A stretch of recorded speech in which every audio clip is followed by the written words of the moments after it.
A blessed morning po sa ating lahat. Sige, inaanyayahan ko po ang bawat isa sa atin na tumayo. Ayan, muli welcome ko po ang bawat isa sa tahanan ng ating Panginoon. Sige po, sama-sama po nating ihanda ang ating mga puso at ating mga kalakasan at sama-sama tayo mag-alay ng papuri at pagsamba sa Diyos na makapangyarihan sa lahat. Amen?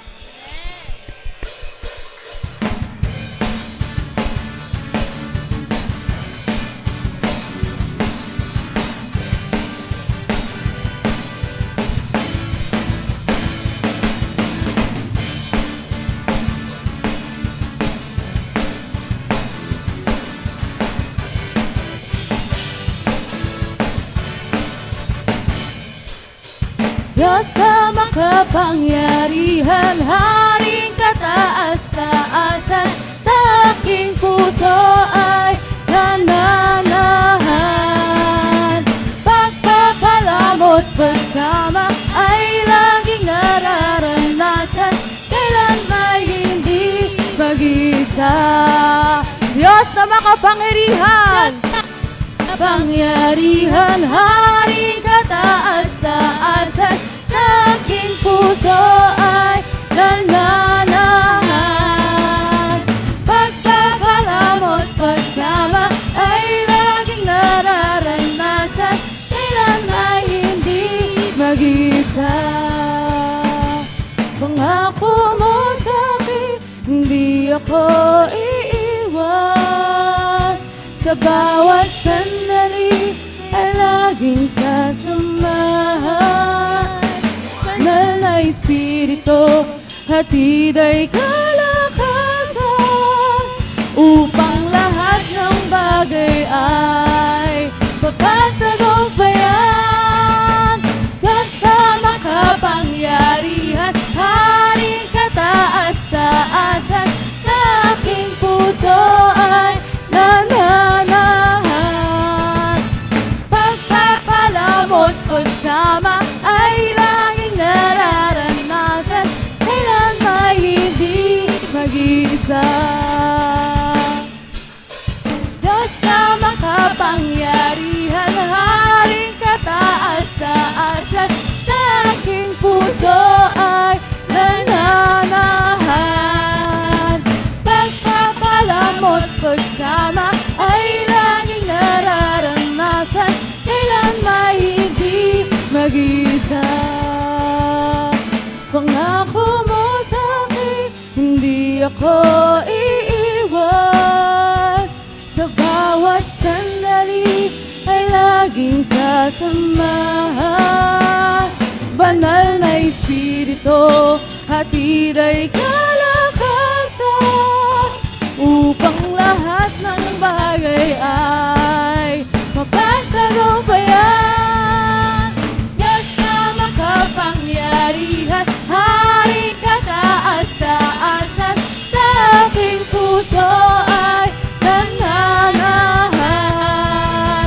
Pagpapalamot pagsama ay laging nararanasan, kailan may hindi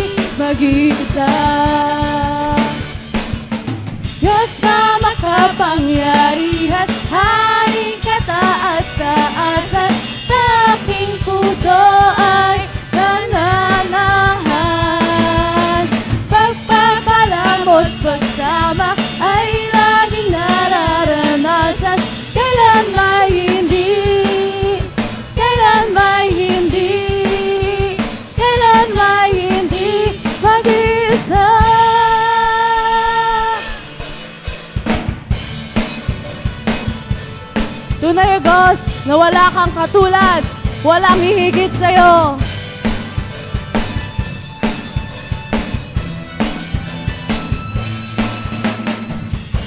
Nagpapasalamat ang puso kong ito, O Diyos, sa kabutihan at sa katapatan mo.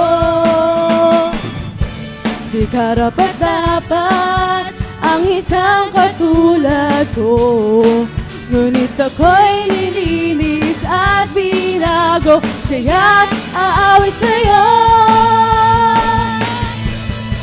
Higit sa lahat ang pag-ibig mo, labis ang pasasalamat ng puso ko. Higit sa lahat ang biyaya mo, napakaliwanag ng kinabukasan ko. Di matatakot sa lubungin man ng bagyo, Jesus, sa piling mo ay may masisilungan ako. Ano man ang mangyari ay magtitiwala ako. Jesus, walang maghiwalay sa akin at sa'yo. Higit sa lahat ang pag-ibig mo, labis ang pasasalamat puso ko. Higit sa lahat ang biyaya mo, napakaliwanag ng kinabukasan ko. Higit sa lahat ang pag-ibig mo, labis ang pasasalamat ng puso ko. Higit sa lahat ang biyaya mo, napakaliwanag ng kinabukasan ko. Wala nang ang mas higit, wala nang mas lalabis sa lawak ng pag-ibig na aking nakamit. Wala nang ang mas higit, wala nang mas lalabis sa lawak ng pag-ibig na aking nakamit.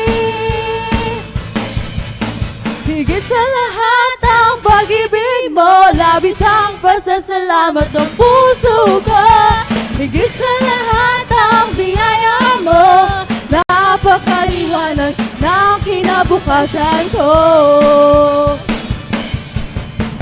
Higit sa lahat ang pag-ibig mo, labis ang pasasalamat ng puso ko.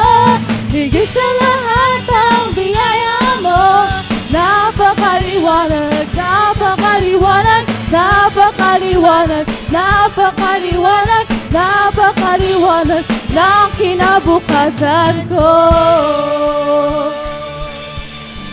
Hallelujah!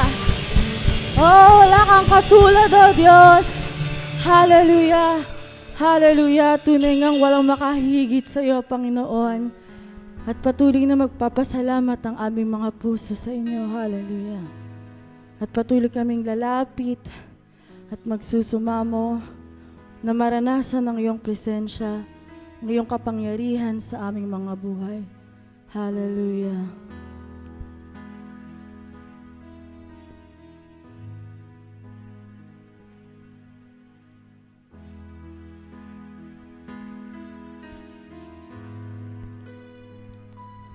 Lumalapit, nagsusumamo, di na nais, banal na presensya mo. Inasam na ika'y maranasan, O Diyos, puso ko'y katagpuin. Lumalapit, nagsusumamo, di na nais, banal na presensya mo. Inasam na ika'y maranasan, O O Diyos, puso ko'y katagpuin. Ang pagmamahal mo ay walang katulad.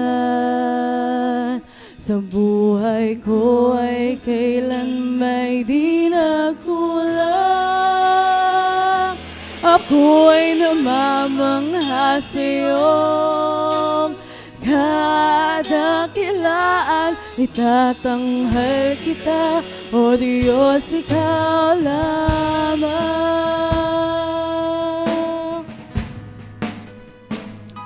Kahanga-hanga ang iyong katapatan. Ang kabutihan mo ay walang hanggan. Ikaw, Jesus, ang matibay na sandigan. Hindi ako bibiguin kailan pa man. Ang pagmamahal mo ay walang katulad. Sa buhay ko ay kailan may di nakulang. Ako'y namamangha sa'yong kadakilaan. Itatanghal kita, O Diyos, ikaw lamang. Ang pagmamahal mo ay walang katulad. Sa buhay ko ay kailan may di nakulang. Ako'y namamangha sa'yong kadakilaan. Itatanghal kita, O Diyos, ikaw lamang. Oh, wala kang katulad. Hallelujah.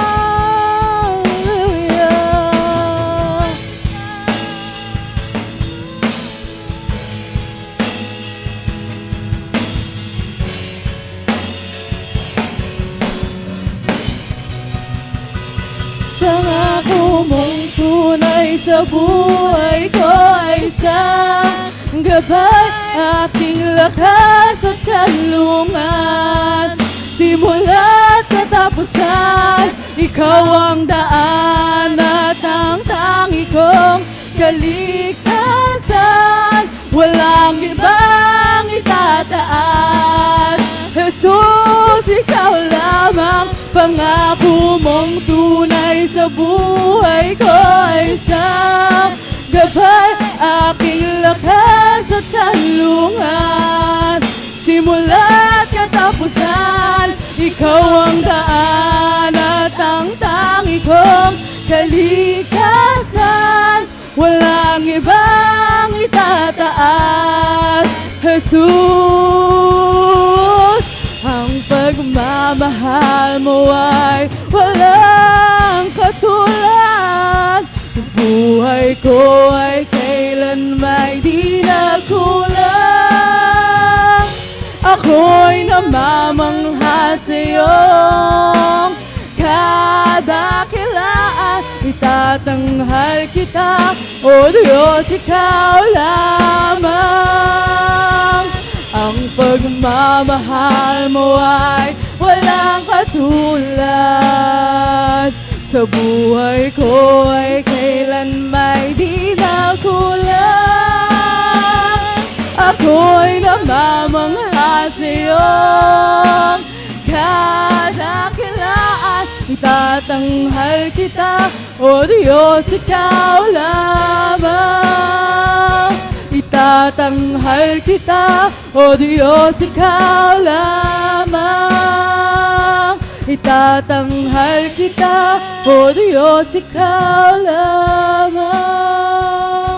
Itatanghal kita.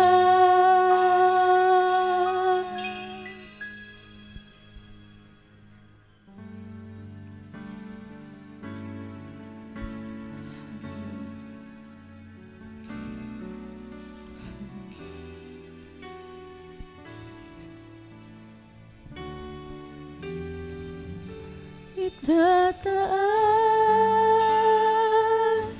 ihahayag, pangalan mo'y itatanyag, ang pagsamba iyalay, Panginoon, ikaw lamang, itataas,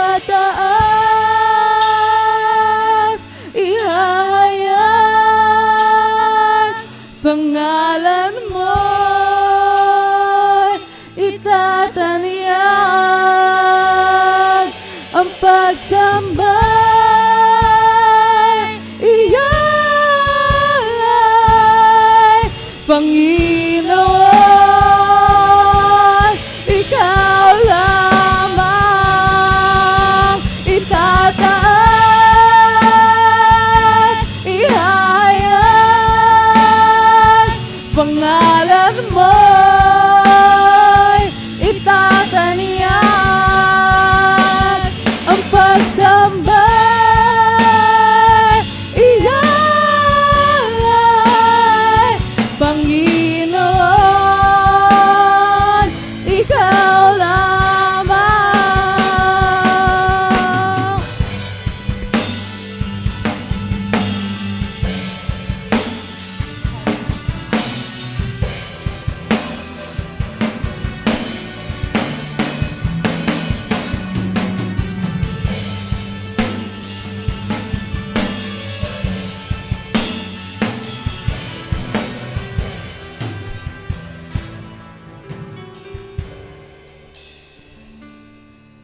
Sa paglipas ng panahon, ikaw pa rin hanggang ngayon, at magpakailanman, Panginoon. Sa paglipas ng panahon, ikaw pa rin hanggang ngayon, at magpakailanman, Panginoon, itataas, ihahayag, pangalan mo'y itatanyag, ang pagsamba iyalay, Panginoon, ikaw lamang, itataas, ihahayag, ang ngalan mo'y itatanyag, ang pagsamba iyalay, Panginoon, ikaw lamang, itataas, ihahayag, pangalan mo'y itatanyag, ang pagsamba iyalay, Panginoon, ikaw lamang, Panginoon, ikaw lamang, Panginoon, ikaw lamang. Hallelujah.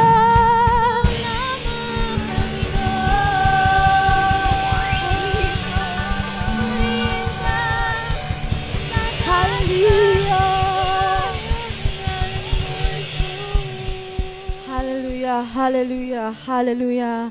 Tunay nga na walang makakapantay sa iyo, Panginoon. Walang makahihigit sa kabutihan mo, sa kapangyarihan mo, Panginoon, sa pagmamahal mo sa bawat isa sa amin, Panginoon. At patuloy naming iyahayag, patuloy naming itatanghal na Ikaw ang Diyos sa makapangyarihan sa lahat, na Ikaw ang tunay na Diyos na buhay at hindi nagbabago. At muli, Panginoon, tanggapin mo ang lahat ng pagpupuri at pagsasamba sa pangalan ni Jesus. Amen. Amen.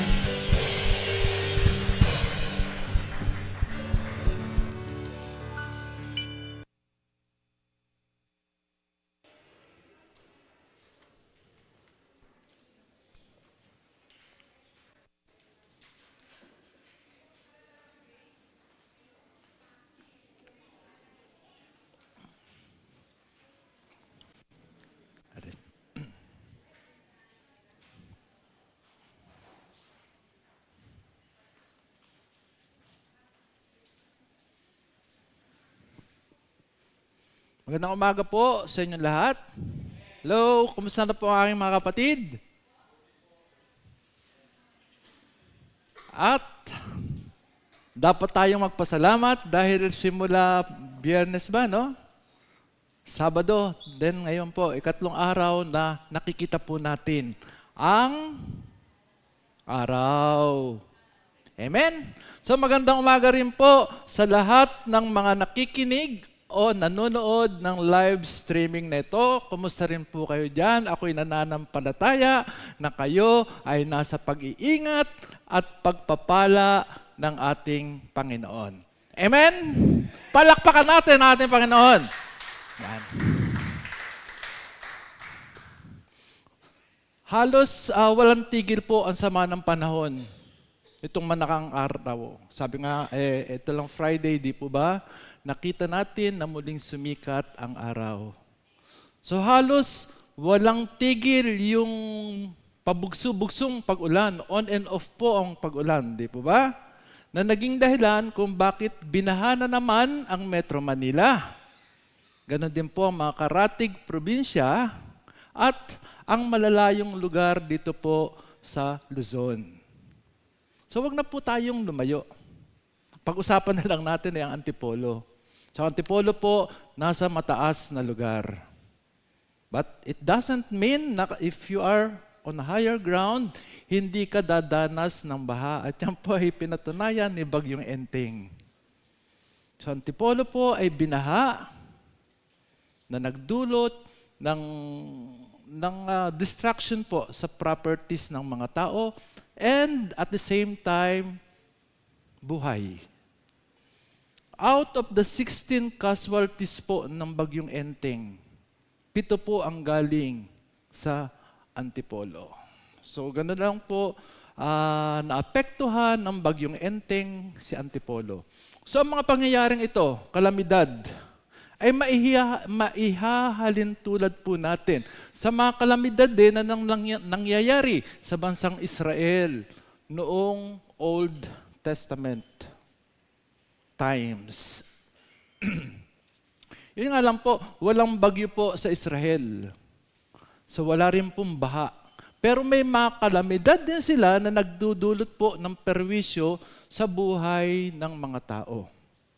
Katulad po ng massive drought. Malawakang tagtuyot na nagiging dahilan kung bakit nasisira po ang kanilang mga pananim. Yung palagi ang pag-atake ng mga insekto, balang, locust sa English. So ang mga kalamidad pong ito ay ginagamit po ng ating Panginoon. Katulad din nung paggamit ni God do sa mga enemies po ng Israel, nakapaligid sa bansang Israel, upang tawagan niya ang mga tao. So that these people will come to God. Amen po? So God's people, they are made to understand that even in the midst of divine judgment, there is hope. There is still hope. if the people will only seek the Lord. So sa mga kalamidad po na nangyayari sa Pilipinas, same message ang ating makukuha. May mensahe si God sa bawat isa sa atin. Di ba ba? Tayo po ay dumaranas din ng bagyo sa ating buhay. Pero bakit ba dumarating ang mga bagyong yan? Hello? Dahil may mensahe si God. At yan ang dapat nating malaman. It is never too late. So brothers and sisters, the message of the Lord this morning is entitled, It's Never Too Late. So ang ating pong teksto ay galing po sa Book of Joel, chapter 2, verses 12 to 17. Medyo mahaba po ang passage natin sa umagang ito. So ang babasahin po lang natin ay yung highlights. Amen po. So if ever you have Bible in your side, or Bible beside you, you can open your book to Joel chapter 2, verses 2 to 27. We will read the word of the Lord all together. So can I request everyone to please stand up to give reverence to the reading of the word. So we are reading from the NKJV. Let's start. Now, therefore, says the Lord, turn to me with all your heart, with fasting, with weeping, and with mourning. Surrender your heart and not your garments. Return to the Lord your God, for he is gracious and merciful, slow to anger and of great kindness, and he relents from doing harm. Who knows if he will turn and relent and leave a blessing behind him, a grain offering and a drink offering for the Lord your God? Then the Lord will be zealous for his land and pity his people. The Lord will answer and say to his people, behold, I will send you grain and new wine and oil, and you will be satisfied by them. I will no longer make you a reproach among the nations, but I will remove far from you the northern army, and I will drive him away into a barren and desolate land, with his face toward the eastern sea, and his back toward the western sea. His stench will come out, and his foul odor will rise, because he has done monstrous things. Fear not, O land, be glad and rejoice, for the Lord has done marvelous things. Do not be afraid, you beasts of the field, for the open pastures are springing up, and the trees burst its fruit. The fig tree and the vine yield its strength. Then you shall know that I am in the midst of Israel. I am the Lord your God, and there is no other. My people shall never be put to shame.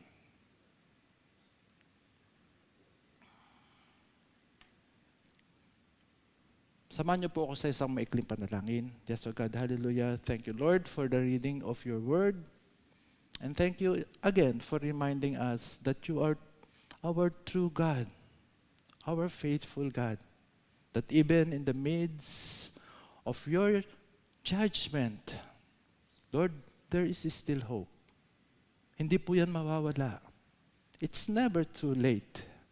For you are our gracious God, merciful, slow to anger, and abounding in grace. Father, we pray that the Holy Spirit will be upon us. He will teach us to receive the message. And Father, apart from you, I can do nothing.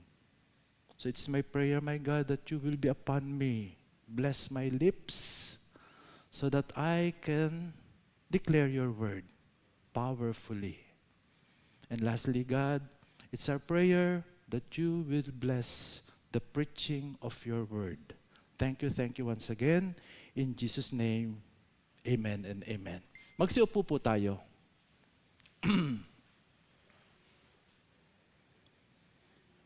Praise the Lord. So the book of Joel is a book of judgment. but it is also a book of hope. At ang sabi nga po dyan in the book of Daniel, in the book of Joel, God's people are being reminded that even in the midst of divine judgment, there is always hope if the people will seek the Lord. Ulitin po natin yan kasi napaka-importante po tandaan ang statement na yan.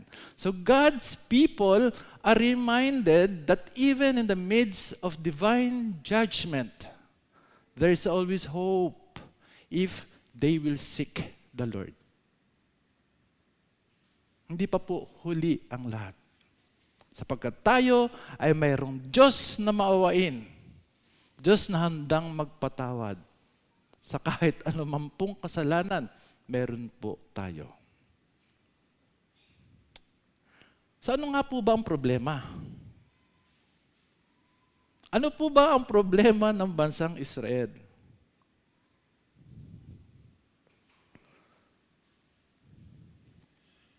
So kung babasahin po natin ang chapter 1 ng Book of Joel, isinulat po doon ng propeta ang kabi-kabilang problema po ng bansang Israel. At number 1 nga po, they faced devastation.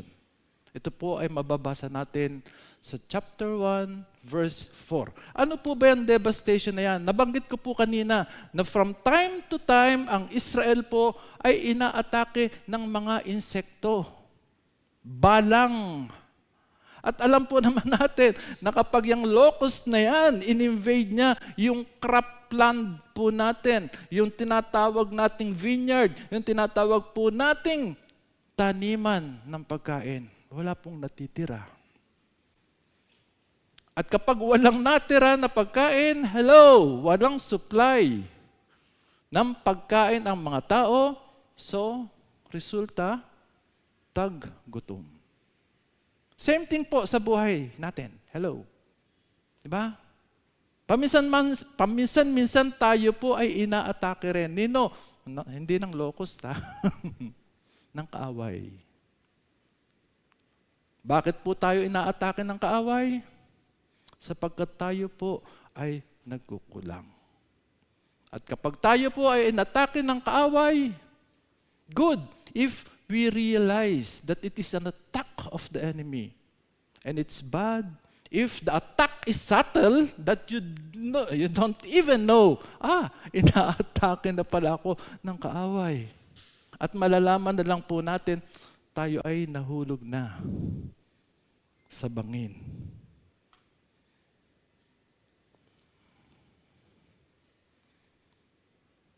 They faced destruction. Ito po yung nabanggit sa chapter 1, verses 5 to 7, and chapter 2, verses 1 to 11. Destruction. Bakit destruction? Ang bansang Israel po, noon pa man, napapagiliran po sila. They were surrounded.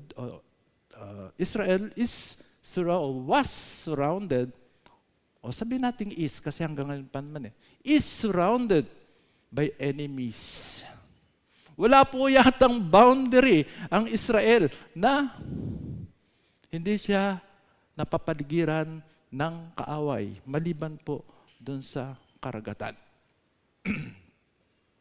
So ito pong mga kaaway na to, sila po ay umaatake sa Israel. At alam niyo po ba kung ano ang kanilang tinatarget? Unang-una, hello, mga pananim. Bakit? Kasi gusto nila maubos ang mga Israelita. Kung walang pagkain, sila ay magugutom. At kung wala talagang makain, pag nagutom ang tao, hello, ano po ba nangyayari? Di ba? Mamamatay. And the enemies are strong. They are enormous. They seem to be powerful, too powerful to be stopped by the Israelites. At alam niyo po ba ang talagang aim ng kanilang kalaban? To totally annihilate Israel. So wala na, hindi na po tayo dapat magtaka kasi yung dating presidente po ng Iran, hello, si Rafsanjani, di ba sabi niya, I will try to remove Israel from the map of the world. Total annihilation to Israel. Ganun pa man po pala, ganun na ang nangyayari po sa Israel. They faced destruction. Next, they faced desolation. Ano naman po itong desolation? Sa chapter 1, verses 8 to 13. A severe drought afflicted their land. Sabi ko nga po, kapag walang tubig, hello, walang maiinom ang mga tao, ni walang pandilig sa mga pananim. So, ano mangyayari? If there is no water, even the animals, the wild animals in the field, sila ay mauuhaw at mamamatay. Dahil wala po silang mainom because there was no water or even pasture for them. Yun po yung sabi sa verses 18 to 20. At dahil po tagtuyot, hindi rin po maiwasan that fires will break out that destroyed the forests. Verses 19 to 20. So Israel truly faced desolation. Next, they faced discipline. Yan po yung sabi sa chapter 1, verses 14 to 15. So sa nabanggit po nating tatlo, first three, they were no accidental. Actually, they are part of, they were all part of the judgment of God upon the land. Chapter 2, verse 25. Parusa na ng Panginoon. The people had turned against the Lord and they were paying for their rebellion. Sabi nga po ni Prophet Joel, yung nagsulat po ng aklat na to.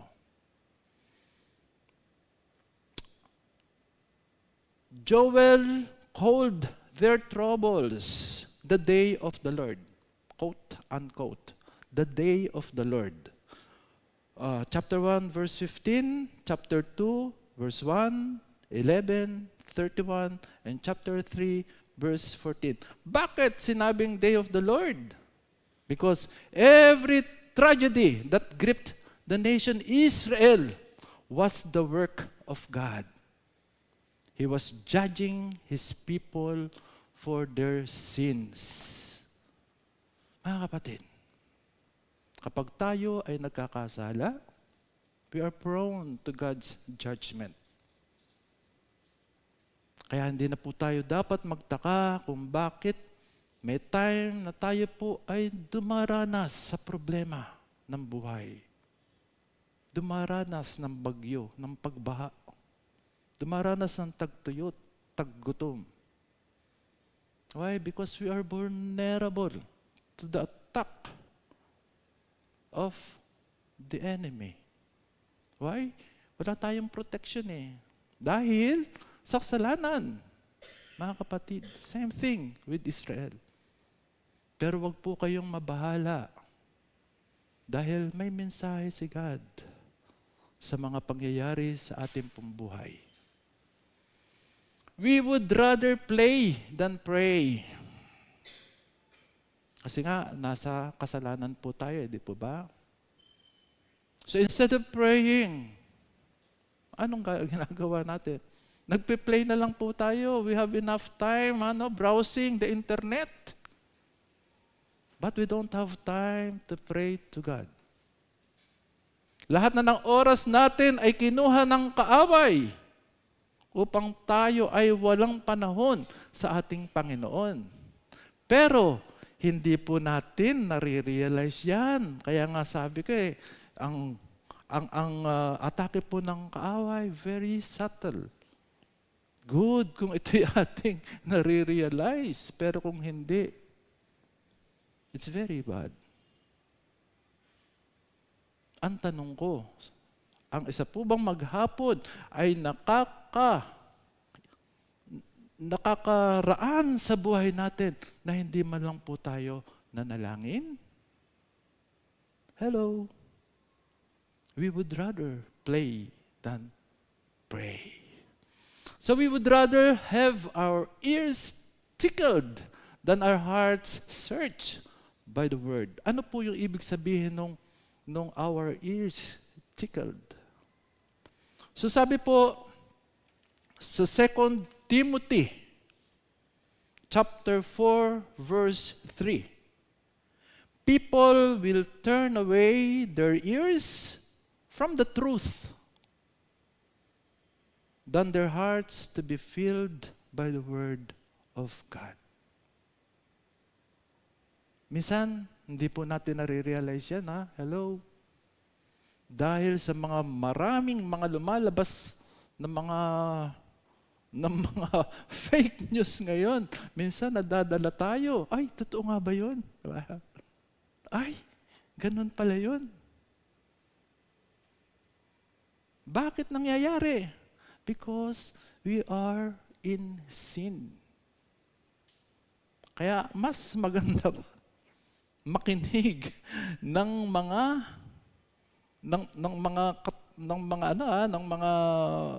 bagay na walang katotohanan. Kaysa ang ating puso ay mapuno ng tunay na salita ng Diyos. We would rather be entertained than challenged.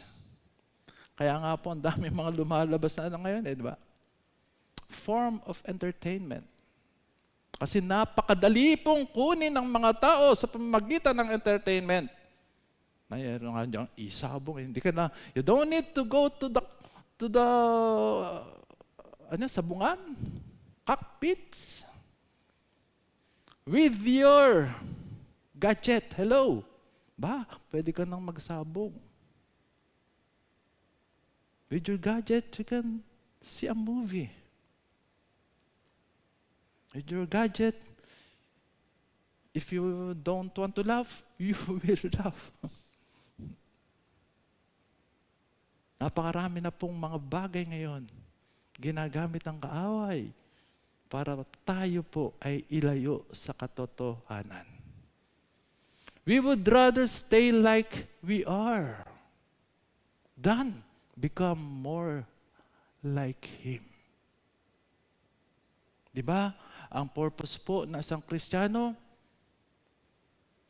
ay hindi man po tayo tunay na maging kawangis ng ating Panginoon sa lahat ng bagay. But we want to be more like Jesus.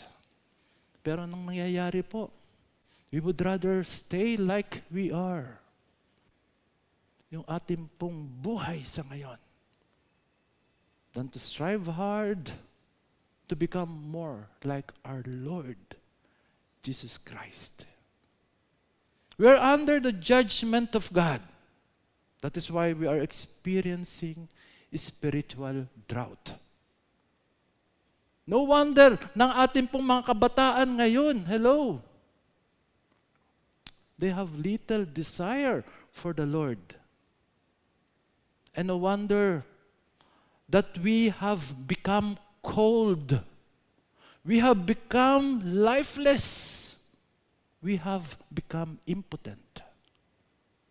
Why? Because of sins. Bagay na hindi pa rin po natin matanggal-tanggal sa ating buhay. Kahit tayo po ay Kristiyano na, matagal na Kristiyano. Actually, hindi naman po naman talaga matatanggal yung kasalanan. Pero wag lang po naman yung para-parate na. Why? Dahil magagalit na po si Lord sa atin. Ganun pa man, mga kapatid, hindi po tayo dapat na mawala na ng pag-asa. Why? Because we have God that is so gracious. We have God that is forgiving. Kaya nga po, may appeal. Plead. Pakiusap. Mababasa po natin yan sa verses 12 to 17. Now therefore, says the Lord, turn to me with all your heart, with fasting, with weeping, and with mourning. Hello. Di ba napaka-encouraging na meron tayong Panginoon na napakabait, napakabuti, napakatapat. Tayo na nga ang nagkakasala, pero ito pa rin ang ating Panginoon. Nakikiusap, pleading, appealing, coming to you, requesting that you come to Him. Turn to me with all your heart. Meron pong with all your heart, ha? Hello, mga kapatid, hindi lang turn to me. Dinagdangan ni God with all your heart. Kaya yung pagbalik pala natin sa Panginoon ay hindi lang basta-basta. Ito ay dapat buong puso. Sincere repentance, mga kapatid. Paano natin gagawin? With all your heart. Paano, Lord? Ayan, ibinigay na ni God ang requirement niya. With fasting, with weeping, and with mourning. Kasi minsan, yung John, 1 John 1:9. Sabi mo, God, di ba? Pag ako'y gumawa ng kasalanan at ako'y lumapit sa iyo, humingi ng kapatawaran, you are faithful and just to forgive me. Kaya, ang lakas-lakas po ng ating kalooban, patatawarin naman ako ni God eh. Kasi meron siyang assurance of forgiveness. Pero, mga kapatid, hindi po naman dapat ganon ang ating gagawin. Kasi sabi ni God, turn to me with all your heart. Weeping, nananangis ka sa iyong kasalanan. You are very, very sorrowful because of your sins. Mourning, di ba? Yung pag namatayan tayo anong tawag doon? Nagluluksa. Magluksa tayo dahil sa ating mga kasalanan. Fasting. Ipag-fast natin yung mga kasalanan yan para yan ay hindi na babalik pa sa ating buhay. Turn to me with all your heart. Sabi ni God, it is never too late. Hindi pa huli ang lahat.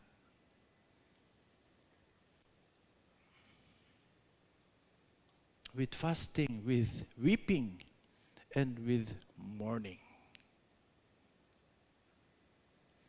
So God is appealing for genuine repentance. Hindi yung kapag tayo ay humingi ng kasalanan, bukas ay free na naman tayong gumawa ng kasalanan.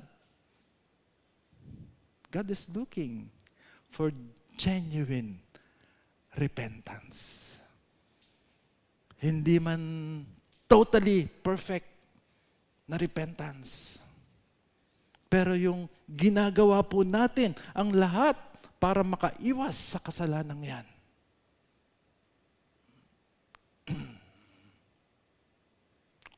And 13, so rend your heart, sabi pa ni God. Rend your heart and not your garments. Return to the Lord your God, for He is gracious and merciful, is slow to anger, and of great kindness, and He relents from doing harm. So rend your heart and not your garments. Anong ibig pong sabihin nito? Sa Tagalog tinignan ko po yung Tagalog niyan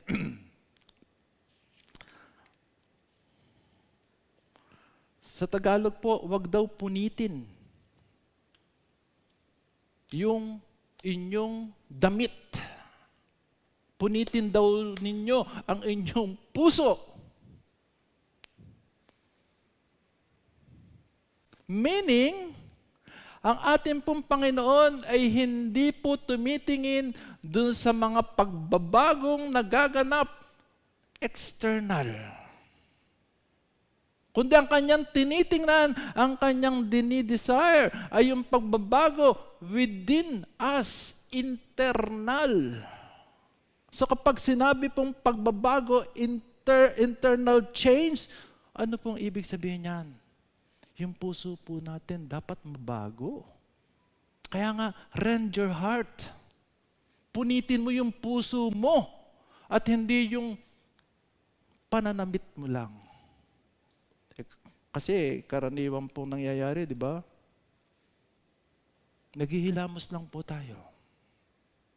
Pagkatapos niyan, maglalagay ng kolorete, maganda na po ulit tayo. Pero internally, puno pala ng basura. God said, rend your heart and not your garment.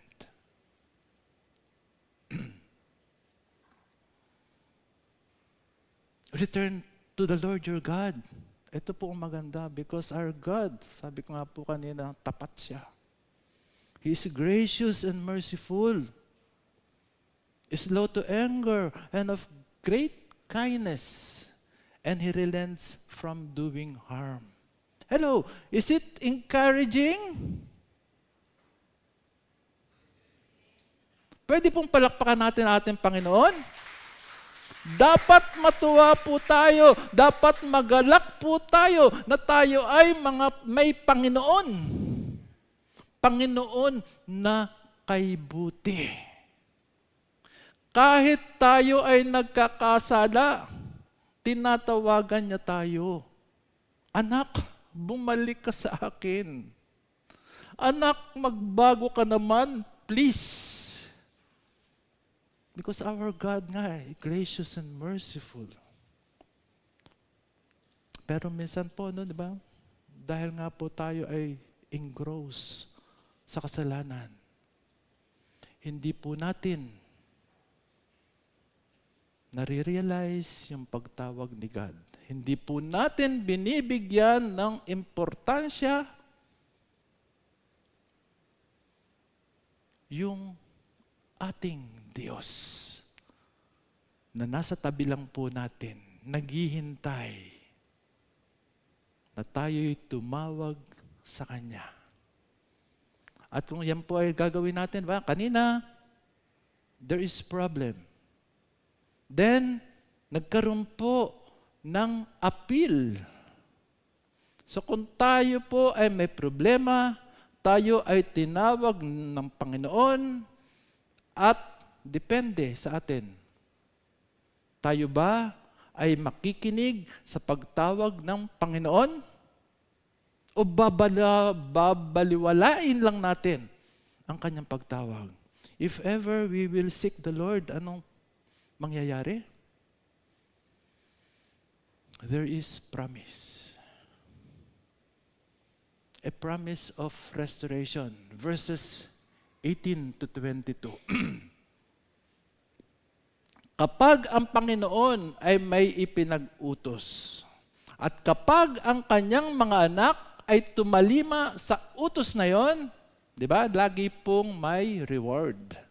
Lagi pong may promise ang Panginoon. At kapag ang Panginoon ay nangako, gagawin niya yan. Hello, He will turn heaven and earth so that His promise will come to pass in your life. So that His promise will be realized in your life. Promise of restoration. Then the Lord will be zealous for His land and pity His people. If only the Israelites will come to God, will repent, then God will protect them from the enemies. And kaaawaan niya yung kanyang mga pinili. The Lord will answer and say to His people, behold, I will send you grain and new wine and oil, and you will be satisfied by them. I will no longer make you a reproach among the nation. Yan ang pangako ng ating Panginoon. I-restore niya tayo at tayo ay kanyang pakakainin. At with all those things na gagawin ng Panginoon, truly, we will be satisfied. We will be given new wine and oil. Blessing. Kapag sinunod natin yung kanyang kautusan. At sabi niya, I will no longer make you reproach among the nation. Hindi na magiging kahiya-hiya ang iyong bansa sa iyong mga kalaban. I will send you grain and new wine and oil. Pangako ni God. Hello, naniniwala po ba tayo sa pangako ng ating Panginoon? But may kondisyon, sumunod tayo sa Kanya. Next, a promise of rejoicing, verse 26. Ano po ang sinasabi sa verse 26? You shall eat in plenty and be satisfied and praise the name of the Lord your God, who has dealt wondrously with you, and my people shall never be put to shame. Inulit na naman po niya yon. And my people will never be put to shame. Satisfaction ang ipagkakaloob niya sa bawat isa sa atin. Promise of rejoicing. God's people will experience His blessings and they will be satisfied. They will praise Him. They will worship Him and they will exalt Him. Next, promise of realization. Verse 27. Then you shall know that I am in the midst of Israel. I am the Lord your God, and there is no other. My people shall never be put to shame. Again, my people will never be put to shame. Ilang beses niya pong inulit-ulit yan.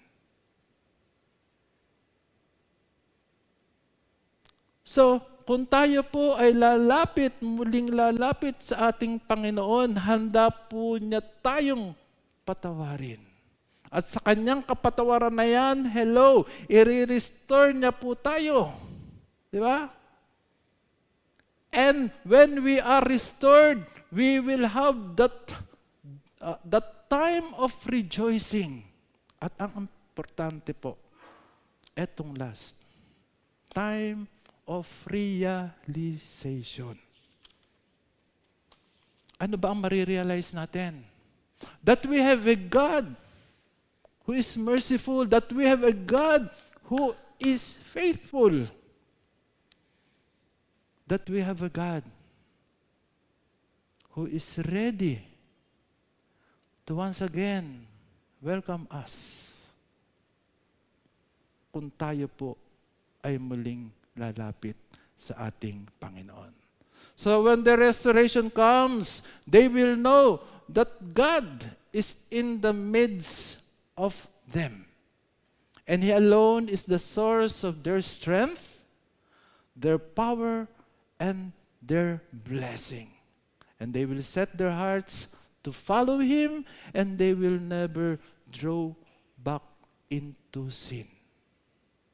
Kung ito po ay magagawa ng ating Panginoon sa mga Israelita, sa kanyang mga pinili, Brothers and sisters, ito'y magagawa rin ng ating Panginoon sa bawat isa sa atin dahil po tayo ay mananampalataya ng kanyang anak na si Jesus. Amen po ba?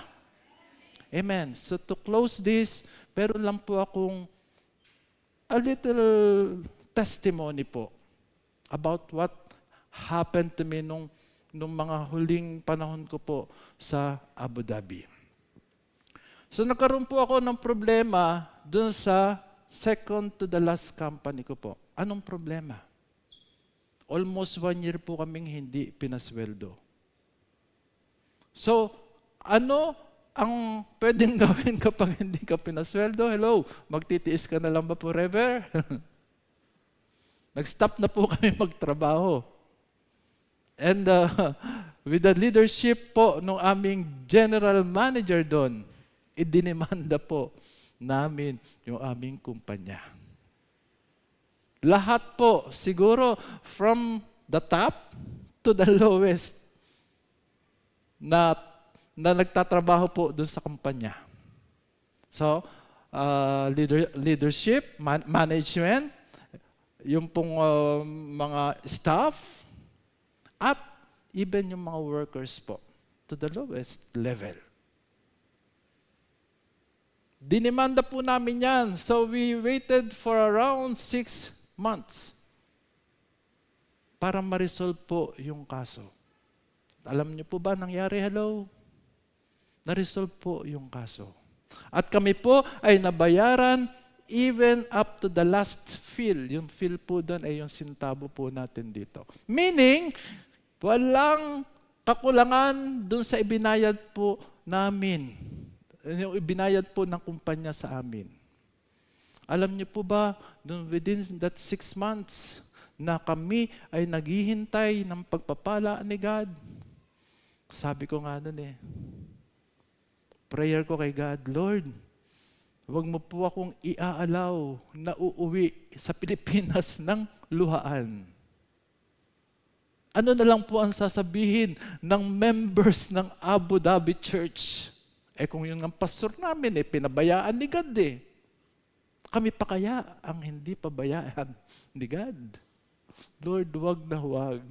I-restore mo ako, God.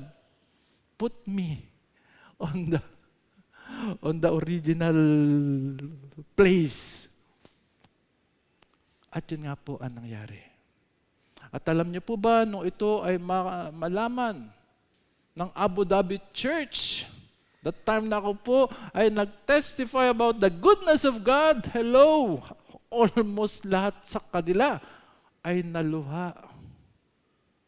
Dahil na-realize niya that our God is true. Our God is our answering God. Na kung tayo po ay lalapit lang sa Kanya, siya ay sasagot. At yan po ay naranasan ng Abu Dhabi Church. Kaya na-realize niya na talagang si God ay napakabuti. Si God ay dependable. Si God ay tapat, faithful. Palakpakan po natin ang ating Panginoon. At syempre ako rin po, napakalaking epekto po nun, mga pangyayaring yun sa buhay ko. The more na ako po ay nalampalataya, the more na ako po ay nagtiwala sa ating Panginoon. Kaya nga po ngayon, pagka may dumarating po sa amin na konting problema, sasabihin ko kay labi ko, ngayon pa ba naman tayo mag-worry? Kung napagdaanan na nga natin yung napakabigat na pangyayari sa buhay natin, napakaliit lang yan. God is faithful. Amen? God is faithful. Palakpakan natin si God. And for our conclusion, it is never too late, mga kapatid. We are always given the chance by God. There is still time to save us. There is still time to save our church. And there is still time to save our nation, Philippines. Only if we will have a revival. Tamang pananampalataya sa tunay at tamang Panginoon. Kaya po ba natin gawin yan? If we can do that ourselves, we can do that to our church, and we can do that to our nation, Philippines. We need a divine intervention of our lives. Dapat tanggapin natin ang ating Panginoon bilang ating Diyos at manunubos. I say Diyos. Kasi minsan, hindi natin tinatanggap siyang Diyos ng buhay natin. Tayo pa rin ang nasusunod. Amen? Dapat siya ang masunod sa buhay natin so that we have a divine intervention coming from God. Amen po? Sa palakpakan po natin ang ating Panginoon. And God bless you.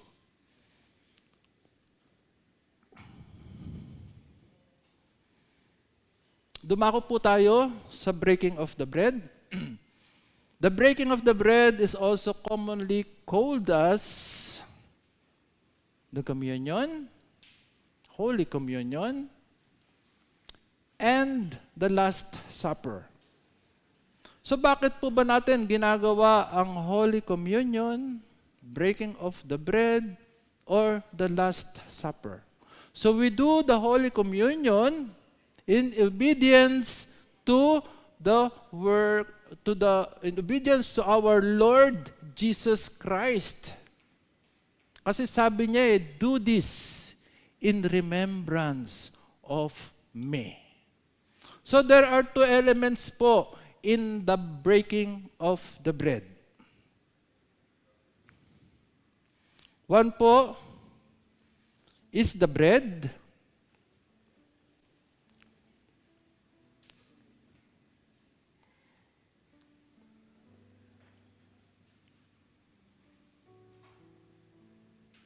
Which symbolizes the body of our Lord Jesus Christ.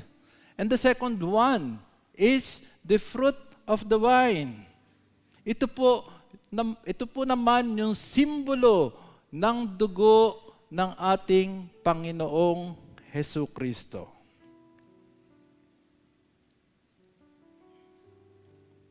Nasusulat po sa 1 Corinthians chapter 11. Sinulat po ito ni Apostol Pablo. Ang sabi niya doon,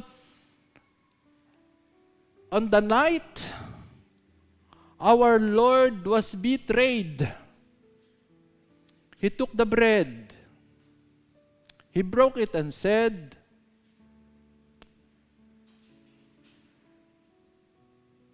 "This is my body, which is for you. Do it in remembrance of me." Then after supper was ended, He took the cup. He lifted it up, gave praise to our living God and said, "This cup is a new covenant in my blood. Eat it, drink it in remembrance of me. For when you eat of the bread and drink of the cup, you proclaim the Lord's death until He comes." Pero mayroon pong tagubilin si Apostol Pablo sa bawat isa sa atin. Ang sabi po ni Apostol Pablo, we should do the Holy Communion in a worthy manner. So mga kapatid, tayo po ay lalapit sa ating Panginoon. Hingi po tayo ng kapatawaran sa ating mga kasalanan upang tayo'y malinis na mapagpapartake ng bread and blood of our Lord Jesus Christ. So brothers and sisters, in a minute of silence, let us come to God and ask forgiveness of our sins. Thank you, God. Hallelujah. Pinapuri ka namin. Okay.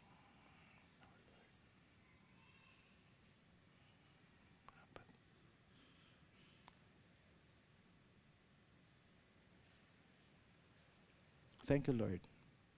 And thank you, Jesus. Thank you, Holy Spirit.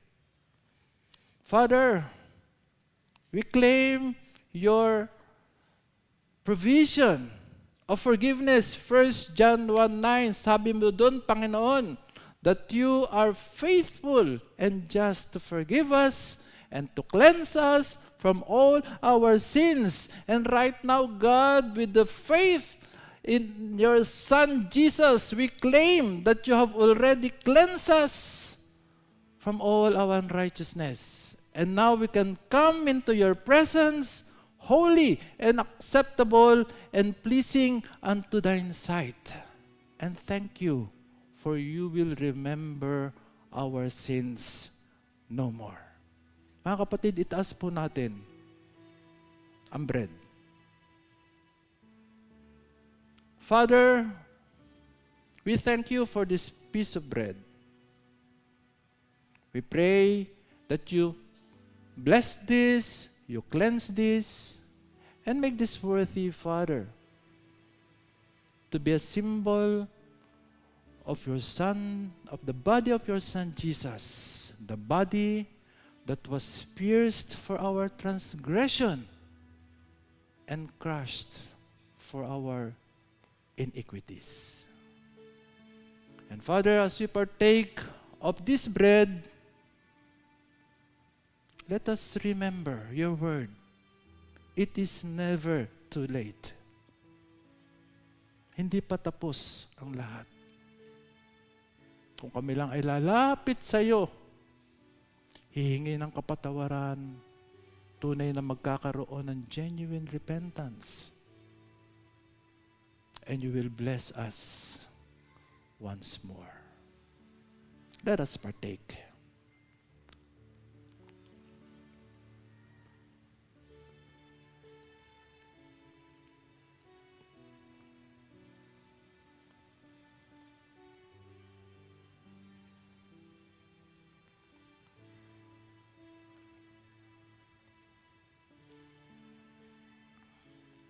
Let us lift the cup. Father, we thank you for this cup containing the fruit of the vine. It is our prayer, O God, that you will bless this, cleanse this, and make this worthy example of the blood that was shed on the cross of Calvary. For you have said in your word that without the shedding of the blood, there will be no remission of our sins. And Father, as we partake of this cup, Lord, empower us by the Holy Spirit that we can take part in the Great Commission, so that more people will come into your name. Thank you once again. In Jesus' name, amen. Let us partake.